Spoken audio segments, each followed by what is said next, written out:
No ar, o programa 10 Minutos Sobre, informação direta sem perder tempo. Eu sou Maria Eduarda Forte, aluna do primeiro período do curso de jornalismo. E no programa de hoje recebo a professora e psicóloga Daniele Lamarca para falar sobre os impactos na saúde mental das mães solo. 10 minutos sobre. 10 Minutos sobre. 10 minutos sobre. 10 minutos sobre. Segundo o Datafolha, 55% das mães brasileiras são viúvas, divorciadas ou solteiras. Na semana que antecede as comemorações do Dia das Mães, o programa 10 Minutos Sobre busca dar visibilidade para as mulheres que sozinhas enfrentam diversos problemas, tais como sobrecarga, desemprego e exclusão social. Porém, os maiores desafios enfrentados por essas mulheres são relacionados à saúde mental. Professora, quais as consequências da sobrecarga mental sobre essas mães? São mulheres que normalmente estão ou em depressão, ou com transtorno de ansiedade, ou com burnout, que são os transtornos mais ligados a esse nível de estresse, né? Assim, porque elas se sentem muitas vezes impotentes, porque elas não estão dando conta. E também, será que dá para dar conta, né? Porque às vezes ela tem que virar uma super heroína para ela conseguir trabalhar, cuidar das suas crianças, né? Dar conta de tudo isso sozinha. E às vezes ela pode até ser uma mãe solo, mas que o homem paga uma pensão. Às vezes corresponde a 300, 400 reais. 300, 400 reais hoje para uma criança, isso não paga nem o leite, né? Então, assim, ela fica muito desamparada. E pensar também na licença maternidade. Porque, por exemplo, no caso, eu mesma, como professora, eu tive 120 dias de licença maternidade. 120 dias, a minha filha estava com 4 meses, né? Então, eu ainda estava amamentando, né? Minha filha era muito pequena. Algumas mulheres conseguem ter 1 ano, mas são mulheres funcionárias públicas, ou então que assumem cargos, às vezes, de diretoria. Mas se a gente for parar para pensar assim, no trabalho, na maioria, essas mulheres têm 4 meses de licença maternidade. Elas precisam voltar a trabalhar depois de 120 dias de parto. Ela passa, às vezes, por uma cesariana, às vezes por um parto normal, ela está amamentando, ela tem rachadura de bico de peito, ela tem, às vezes, o endurecimento do leite, que causa uma inflamação nas mamas. Ela tem uma série ainda de coisas que o corpo dela ainda está ali, né? Porque ela acabou de ser mãe. Mas o mercado de trabalho, ele não quer saber. Essas mulheres que são mães solos, elas podem ser afetadas, tanto no âmbito da maternidade, como a gente colocou um pouquinho aqui, que é essa sobrecarga. Essa sobrecarga ela pode desencadear transtorno de ansiedade, burnout, depressão, né, que são transtornos que normalmente estão associados à forma como a pessoa vive, ao estilo de vida. Se ela é muito exigida e ela não consegue dar conta, ela vai se sentindo triste, impotente, achando que tem algum problema com ela. E ela mesma é irresponsável, ela começa a pensar nisso também. Que homem foi esse também que eu escolhi? Por que eu me deixei enganar? Então tem um pouco disso. E ela, como mulher, afeta bastante a autoestima. Ela acha que ela não tem o que uma mulher deveria de ter para manter aquele homem com ela. A mulher ela costuma se culpar por ter perdido aquele homem, por aquele homem não ter ficado com ela. Então, ela entende que ela falhou enquanto mulher, né? E isso, claro, que pode levar à depressão, a problemas de autoestima, desvalorização. Por que tantas empresas ainda são preconceituosas quando o assunto é contratação de mãe solo? Na verdade, o preconceito não é só das empresas. Nós temos uma sociedade muito preconceituosa em relação à mulher. Tudo que a mulher sai, digamos ali, da curva, daquilo que é normatizado, sempre recai sobre uma falha daquela mulher. Nunca é uma falha do pai. Nunca é o pai que não quis se responsabilizar, nunca é o pai que sumiu, é sempre a mãe, a mulher que não se organizou, não se cuidou, né? Como se filho a mulher fizesse sozinha, né? Então, as empresas, na verdade, elas só estão reproduzindo o que a própria cultura diz, né? Que essas mulheres, elas são mulheres, às vezes, que não têm responsabilidade, mulheres que são sobrecarregadas e vão ter que faltar mais ao trabalho porque elas não têm com quem deixar essas crianças, né?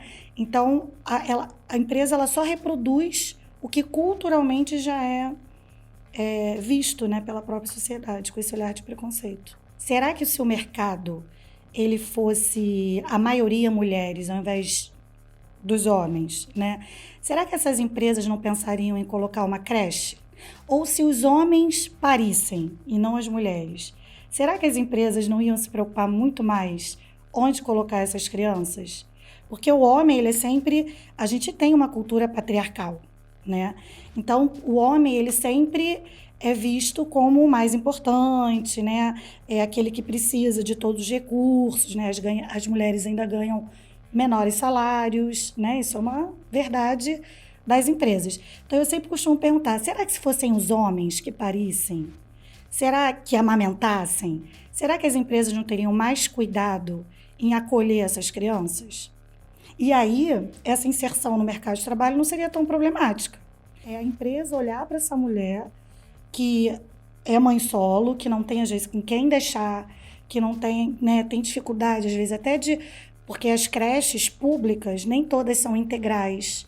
Às vezes é só meio período. Só que ninguém vai trabalhar meio período, né? As pessoas vão trabalhar de 8 da manhã, sei lá, às 5 da tarde. Né? Hoje em dia, as pessoas trabalham 12 horas, né? Cá entre nós. Né? Trabalhar 8 horas, hoje em dia, é até chique. Essas mulheres, elas ficam muito sobrecarregadas. Então, se a gente tivesse empresas que pensassem mais sobre auxílio creche, lugares para essas crianças ficarem, né? Tem empresas que têm isso dentro da própria empresa, né? Então, assim, claro, não são qualquer empresa, são multinacionais, né?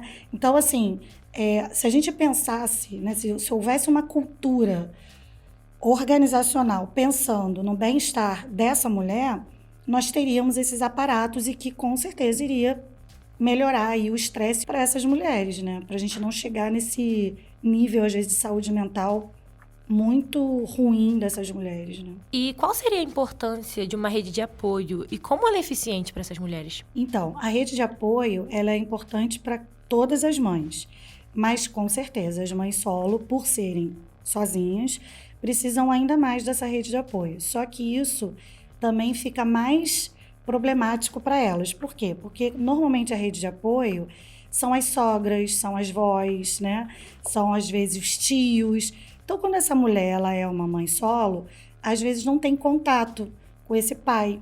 Algumas até têm, mas em sua maioria acabam perdendo esse contato. Então, aquelas pessoas que poderiam ajudar, né, como a mãe do pai, ou a própria tia, né, da família do pai, ela perde também essa possibilidade. Então, acaba diminuindo ainda mais a possibilidade dela de ter uma rede de apoio. Hoje em dia, a gente tem uma forma de conviver que os vizinhos nem se conhecem, né? Então, antigamente, a gente tinha muito essa coisa do vizinho ajudar, do vizinho olhar as crianças. E hoje não, né? Raras as pessoas conhecem seus vizinhos. Na escola da minha filha, por exemplo, a gente não tem a comemoração do Dia das Mães. A gente tem o Dia da Família, né? Então, vai o pai, vai a avó, vai qualquer pessoa que cumpra ou até ajude essa mãe a ser mãe. A minha mãe, por exemplo, me ajuda a ser mãe, porque para eu chegar aqui na Veiga 8h30 da manhã, minha filha só entra na escola às 10. Então, a minha mãe vai para minha casa, fica com a minha filha até dar 10 horas e deixar ela na escola, né? Então, eu acho que o Dia das Mães, ele precisa ser comemorado, mesmo muito defasado aí, né? Mas para a gente reforçar todo ano a importância de uma mãe, a importância dessa função e do quanto que essas mães elas precisam de ajuda e que elas precisam comemorar mesmo, porque ser mãe não é fácil. O programa 10 Minutos Sobre recebeu a professora e psicóloga Daniele Lamarca. Muito obrigada pela sua presença, professora. Bom, então eu queria agradecer, né, por ter sido convidada aqui por vocês. Então quero agradecer à Rádio Uva Barra, porque está chegando aí domingo, Dia das Mães. Então eu quero dar também os meus parabéns, o meu reconhecimento a todas as mães, porque sem elas ninguém, né, estaria aqui nesse mundo. Então eu quero agradecer. Eu sou mãe, sei como é que é isso, não sou mãe solo, mas sei o peso, né, da maternidade, que obviamente para essas mães solos o peso é ainda maior, como a gente falou aqui. E quero desejar a todas as mães e mulheres um bom domingo, um almoço gostoso com a sua família, com seus filhos. Agradecemos os nossos ouvintes e para conhecer esses e outros programas é só sintonizar a Rádio Uva Barra. Esse episódio tem a produção de Vitor Luiz Leite, roteiro de Gabriel Costa, apresentação Maria Eduarda Forte, edição de áudio Vitor Luiz Leite, coordenação da Rádio Uva Barra, professor Anderson Barreto. 10 minutos sobre. Rádio Uva Barra.